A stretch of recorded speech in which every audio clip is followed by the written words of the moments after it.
with a 3-0 count, you had the green light. Were you thinking home run and go through that pitch? Definitely wasn't thinking home run, but I definitely was thinking don't be late and get in the air. You're trying to get at least one, and not going up there thinking home run. That was, that could turn into a pop-up or something like that. So just trying to, not be late. A heater's coming there, and just go from there. Can both of you talk about the offense the last two games? Yeah, it's been fantastic. I even think, even in the first game of the series, and you even go before that, ever since the playoffs have started, I felt like we've done a really good job collectively as a group, with Tim and Pete, our hitting coaches, doing a really good job of coming up and having presentations on pitchers, and then kind of giving their game plan, and then opening the floor to the players to kind of collectively talk and to come up with a game plan. And I feel like we've been doing a really good job of executing that game plan, and it's showing out there. 100%. I think Schwarber's hit the nail on the head. We've got a collective group game plan, and we want to execute it with every at bat, every pitch, as much as we can. The postseason is, you can have tense moments, and the other thing we've been trying to do is stay loose. And AC's been harping on a lot, and he's just been telling us to be us. We've been doing this all season. Obviously, when Schwarber came over after the deadline, he was a huge boost to our lineup, and he hasn't skipped a beat since he's gotten here. So having a guy like him at the top of the lineup just brings so many different dynamics, and then it just the way it just kind of breaks your lineup up. We have a talented group of guys, and when we stick to our plan, we feel like we're just as good as anyone. Far back on your left, Jesse. Kyle, I think every time you've had a 3-0 pitch this year, you've walked. I'm curious if you felt comfortable swinging just because the way this offense is going. Like if you guys have been grinding, I wonder if maybe you'd been a little bit more patient or whatnot. Yeah, I think I'm a really bad 3-0 hitter. I really do. I think, I don't know if I even have a hit in my career in a 3-0 count. That might be my first one. But, the thing was, we got guys on the pond. Let's be aggressive here. We're wanting to get after these guys. We want to be aggressive, but be aggressive to our pitch. I think that you look at the at-bats beforehand, the way that we've grinded that guy out. There was a couple walks. Christian hits a bullet. Altuve's not able to handle it. Run scores, and then get to a 3-0 count, and he's forced to come to you. So I think that's kind of the biggest thing, is just still being aggressive to your pitch. Stay there with Tyler. Kyle, do you remember the first time you ever led off? Did you ever lead off like growing up or college or anything? No, I led off in college, I think. Did you? Okay. Yeah, a couple times, but the first real time I think Jesse saw it was in 17, kind of like for a couple months there. Okay, and obviously you're only guaranteed to lead off the inning once. After that, it's just you were basically the cleanup hitter on that grand slam. But is it still unusual to see your name at the top, or are you used to it? And how does that affect your approach? No, I've been used to it just from my previous experiences, and first off in Chicago, and then this year with Washington, I was up at the top of the lineup too. I think I batted there for about a month or so. So I'm used to it. It's just a spot in the lineup. I think that was kind of like my first go around with it, was just kind of fighting that conception of what the leadoff spot is and what you're supposed to be, besides making it your own. You don't have to be that prototypical speed, or not speed, yeah, I'm fast, but you don't have to be that prototypical, try to work or walk or something like that. Like for me, I can do that already, so why would I try to force that, besides just going up there and just trying to take my at bat? We'll go to your right side, guys, with Dan. Kyle, Alex Spear of the Globe, as great as he is, just said you were 0 for 7 on 3-0 counts coming into tonight. There we go. Now 1 for 8. Alex in here? Yeah, I don't even know. He's just above us. Yeah, baby. Thanks for pointing that out. Usually when Alex tweets, the opposite happens. So that's good. That's good, Alex. Good on you. And just a thought from both of you about the crowd.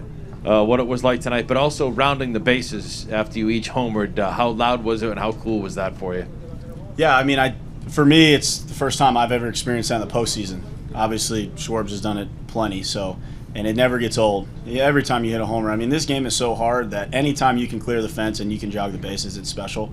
But to be able to do it there in the postseason and to be able to do it in this environment with, I mean, arguably some of the greatest, I think the greatest fans in baseball, it's truly special, you know, and it's just one of those moments you're never going to forget it, and you kind of are on this platform where you don't really know what to do. You know, you kind of black out for a second, and yeah, I mean, for me to round the bases, it was awesome. Obviously, Schwarbs around the base and the situation that he did. I mean, he probably single-handedly with that swing helped us break the game open and to kind of relax. And I don't know if I could sit there and say that I would have relaxed if we were winning 2-0. You might try to do a little much or do something your next at bat. So, yeah, I mean, it was pretty special. It was awesome. Want to keep doing it and want to keep winning ball games. Yeah, you almost tore my rotator cuff giving me the forearm bash, but you know, very exciting moments. Just like you said, these are moments that you're never going to forget as a player. You know, this is what we live for. We live to be in the postseason. You know, when you get that first taste, that first experience, you want to keep coming. You want more. So it's an addicting feeling, and you know, especially in this place where, you know, it's just rocking the whole time, and it's rowdy, and they're in tune to every single pitch, and every run matters. It's something that you're not going to forget, that's for sure. Buck and then Ian. Kyle, I was listening to you talk about the meetings you had preparing for the games and the offense and so forth, and obviously there's information, and then there's communicating the information. I was wondering if either of you could speak to the level of the communication skills and conveying the information. Do you find that this staff is a cut above or like everybody else? And could you maybe provide an example of the manner in which they convey this information that makes it more user-friendly, if that makes any sense? Yeah, you know, I think the biggest thing is, you know, it's not like percentages or anything like that. It's, you know, we'll have video. You know, we kind of talk about pitch action. You know, a go-to or something like that the guy, you know, really likes in a spot or whatever it is, and then it's more of the collective group that's coming up with what we want to do.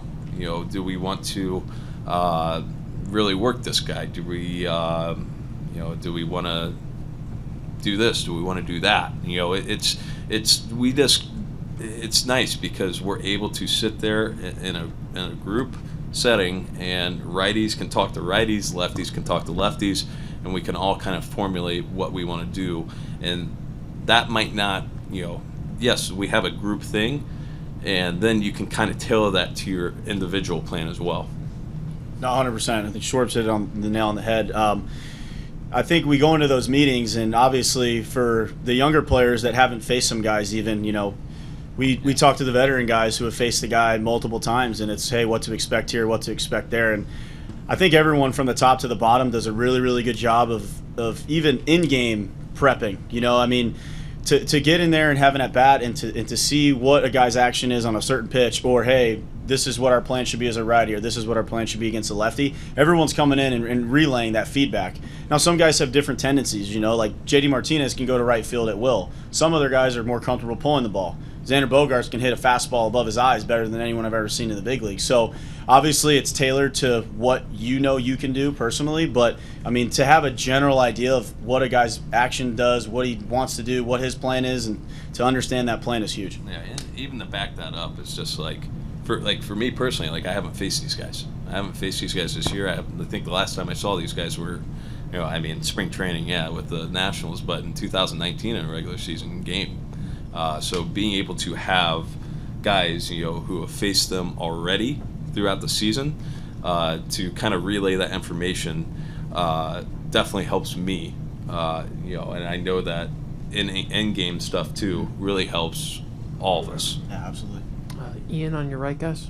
Kyle, you've heard this place loud a few times already this October. Just what was the noise level like on that grand slam? What was that only. Yeah, that gave me a headache, and I loved it. I loved every second of it. Yeah, like I said, this is what you live for, right? This is it. Obviously, we still have steps to where we want to be, but to have the atmosphere like that, we feed off that, and that's only going to help us be better, and it's going to help us to where we want to be, but we still got to take it a game at a time. Up front on your left, guys. Hey, Kyle.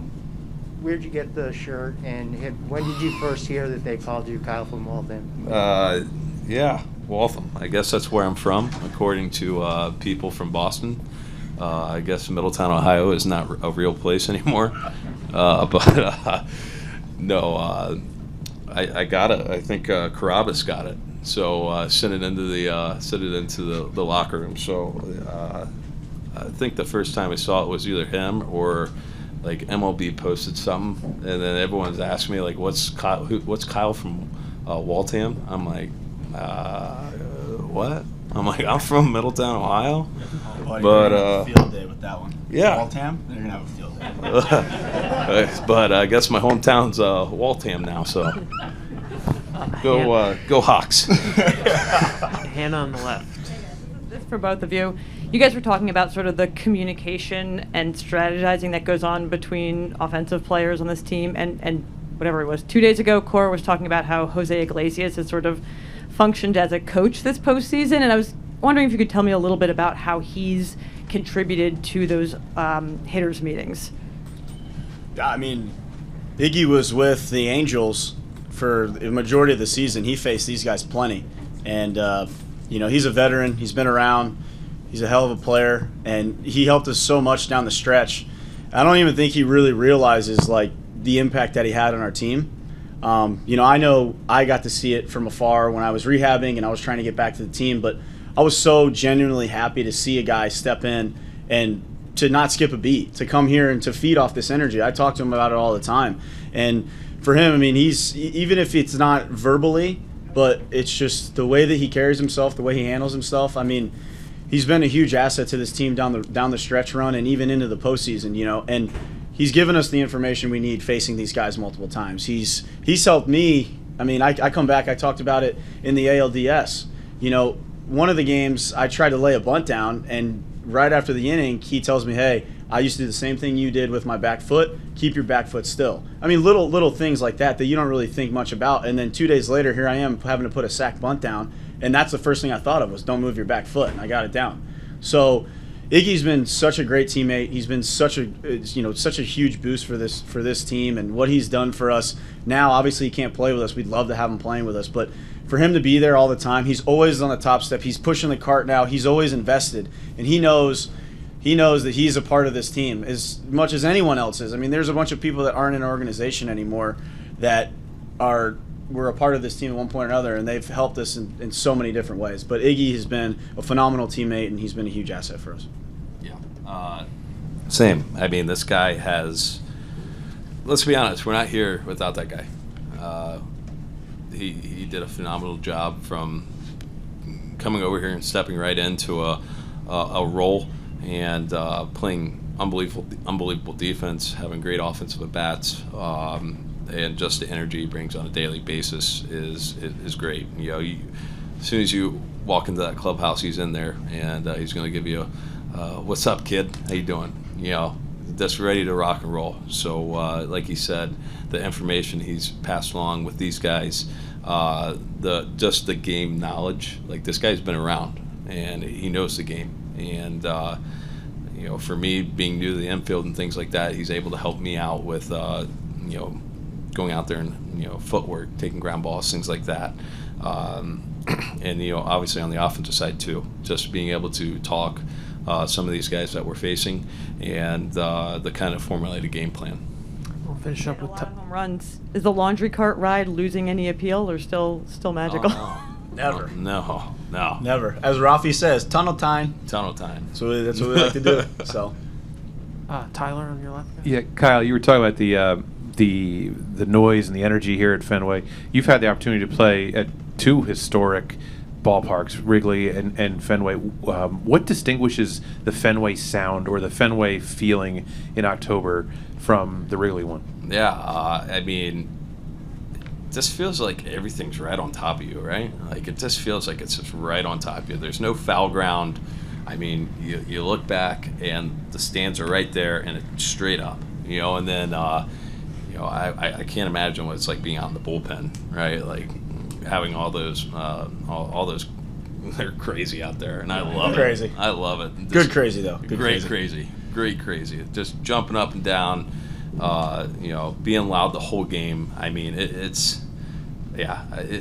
just brings a smile to your face when you just think about it, right? Just the atmosphere, and it's something that you want. Like, you don't realize how lucky you are as a player to have a fan base like this. Like, I was lucky. Like, had a great fan base in Chicago for how many years I was there, and then to be able to walk into another great fan base, you can't take that for granted. You cannot take that for granted, because you go and play games other places, and to have and no offense, but just the not have the seats full, right? It's a different game, and the walk into a place where the fans, they care about you, win or lose. Like, they're gonna be there, and they're gonna let you know, right? Don't take that for granted, because it's very special to have. We'll finish up with Michael standing in the back. I know it was a night of big swings, but could one of you talk about, or both of you, that walk that Alex Verdugo worked in the second? I believe it was an 11-pitch plate appearance. And what that does for a lineup and everything. Let's look back at the first inning, and it looked like Urquidy threw, I don't know how many pitches, 12? And looked like he was kind of cruising. Eddie came out, did the same thing, kind of looked like he was cruising through the first inning. And for a split second there, you're thinking, all right, this is probably going to be a pitcher's duel, and we're going to have to scratch and claw our way through. And I think what Doogie did in that at-bat is so big in setting the table. And what it does is 11 pitches, I mean, it wears down a pitcher, and it takes away an inning from what he's probably going to end up doing. And for him to go in there, grind out at bats, foul pitches off, and just consistently think, like, in the back of his mind, all he's thinking is get on base, get on base, get on base, get on base, however you can. So for him to come in there on a guy who was kind of cruising and looked like he was handling it pretty well, it just changes the direction on how the game's going. And then you get Hunter, who comes in and does the same exact thing. After that, it was kind of like, all right, we now have an approach. We've gone to our approach, and we're staying within ourselves. And I think Doogie leading off that inning was huge. And I think that without Doogie leading off the inning, without Hunter staying within himself, and then Baskey getting up there with 2 strikes and using the entire field, I mean, that stuff doesn't happen. And obviously, we can go to the big blow here from the big fella, but obviously it starts with Doogie, and Schwarber was able to put the nail in the coffin there in that inning. Yeah, I think the biggest thing is, like, people get caught up in the big swing or whatever it is, right? And people kind of forget about what led up to it, right? Like, the at-bats beforehand are what set up the big moments, right? And those are things that you can't take for granted. Doogie, unbelievable, works that walk. You think back to the at-bats and when Rafi and JD hit those, key walks, things like that. Like, to be able to grind guys out and to have those kind of at-bats, like he says, it wears them down, and then they think they're about to punch them out, whatever, in 4 pitches, right? You grind out 11. Next thing you know, you got another guy coming up to, and they're going to keep grinding you out. And it's relentless, right? That's what we want to be as an offensive group, relentless. And I think we've been doing a really good job of that. Christian, Kyle from Waltham, thank you guys so much. Appreciate it. Thanks for having us. Thank you. Kyle from